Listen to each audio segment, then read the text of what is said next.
आनंद मार्ग प्रतिष्ठाता श्री श्री आनंद मूर्ति 105तम जन्मोत्सव उपलक्षे उद्घाटित है शिशु मेला। आनंद मार्ग प्रतिष्ठाता श्री श्री आनंद मूर्ति 105तम जन्मोत्सव एवं सप्ताहव्यापी शिशु मेला नगरम पंचायत स्थित आनंद मार्ग विद्यालय परिसर में उद्घाटित हो जाएगी। विद्यालय उपदेष्टा भगवान गुप्ता अध्यक्षतार आयोजित उत्सव में फकीर मोहन महाविद्यालय अध्यक्ष डॉक्टर दिनेश चंद्र दास एवं महाविद्यालय राजनीति विज्ञान विभाग सहकारी प्राध्यापक डॉक्टर संतोष कुमार राउत बरेण्य अतिथि भाव जोग देते। बास्तरी मसीहार कथा केवल कथा 1962 मसीह प्रथम क्लास रे मो एडमिशन लेइथिली।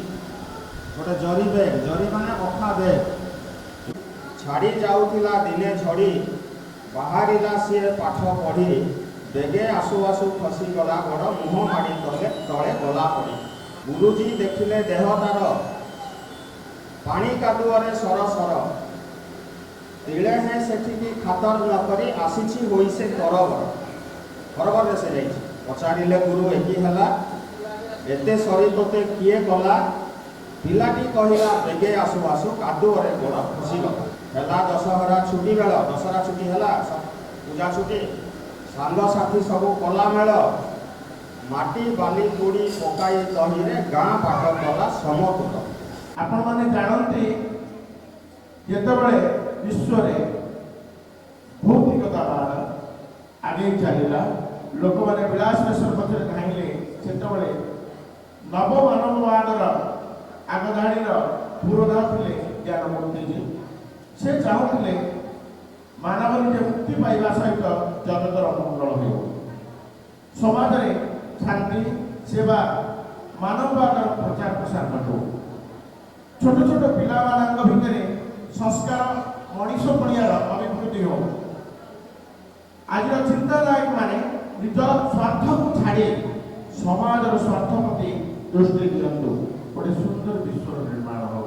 यही उद्देश्य आनंद मार्ग स्कूल बालेश्वर सारथक भूमि पवित्र भूमि फकीर मोहन माटी गढ़ी उठी आगे चली सम्मानित अतिथि भावे सामाजिक कर्मी परशुराम बेहेरा युव विकास सभापति गोविंद बल्लभ दलाई सर्वेश्वर महांती रंजन कुमार पाणी प्रधान शिक्षक सुरेंद्र कुमार पात्र विनीता दास आचार्य जप कृष्णानंद राधा गोविंद लेंका प्रमुख उपस्थित थे। शिक्षाविद भास्कर जेना स्वागत भाषण प्रदान करने सह शिशु मेला सप्ताहव्यापी आयोजित होगाक थिबा बेले शिशु मेला रे फुलाड़ी अंचल शिशु प्रतिभा मान को उत्साहित करिवे। ଏହି ଶିଶୁ ମେଳାରେ ନଗରମ ଏବଂ ଆଖପାଖ ଅଞ୍ଚଳର ପ୍ରାଥମିକ ଉଚ୍ଚ ପ୍ରାଥମିକ ମାଧ୍ୟମିକ ଏବଂ ଉଚ୍ଚ ମାଧ୍ୟମିକ ଶିକ୍ଷାନୁଷ୍ଠାନମାନଙ୍କର ଛାତ୍ରଛାତ୍ରୀମାନଙ୍କ ମଧ୍ୟରେ ନୃତ୍ୟ ସଙ୍ଗୀତ ଚିତ୍ରାଙ୍କନ ଗଣିତ ସାଧାରଣ ଜ୍ଞାନ ନାଟକ ଏବଂ ବକ୍ତୃତା ପ୍ରତିଯୋଗିତାର ଆୟୋଜନ କରାଯିବ। ଏଟା ଆନନ୍ଦ ମାର୍ଗର ପ୍ରତିଷ୍ଠାତା ଶ୍ରୀ ଶ୍ରୀ ଆନନ୍ଦ ମୂର୍ତ୍ତିଜୀଙ୍କର 105ତମ ଜନ୍ମ ଜୟନ୍ତୀ ଉପଲକ୍ଷେ ଏହି ଶିଶୁ ମେଳାର ଆୟୋଜନ କେବଳ 105ତମ ଜନ୍ମ ଜୟନ୍ତୀ ପାଇଁ ନୁହଁ ଏଟା ନିରବଚ୍ଛିନ୍ନ ଭାବରେ ପୂର୍ବ କିଛି ବର୍ଷ ଧରିକି ଏଠି ହେଇ ଆସୁଛି जेटा कि एबे एई अंचल रे एक साधारण पर्व रे गोटे परिणत हो जाइए। अंचलर पाखापाखि 10टी पंचायत एवं तापटू बाहर भी पिला माने आसुचंती अंशग्रहण करुचंती।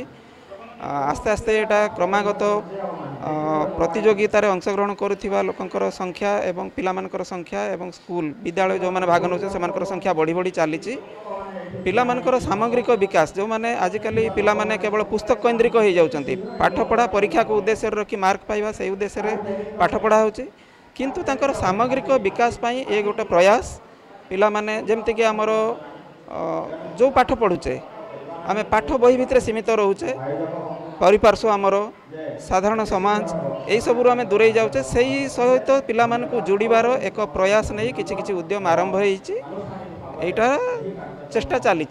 प्रचंड ग्रीष्म प्रभाव को दृष्टि रखी सकाळ 6टा ରୁ 9टा मध्य समस्त प्रतियोगिता संपादन कर लक्ष्य रखा विद्यालय संपादक रंजन नायक समस्त को सूचना देछंती।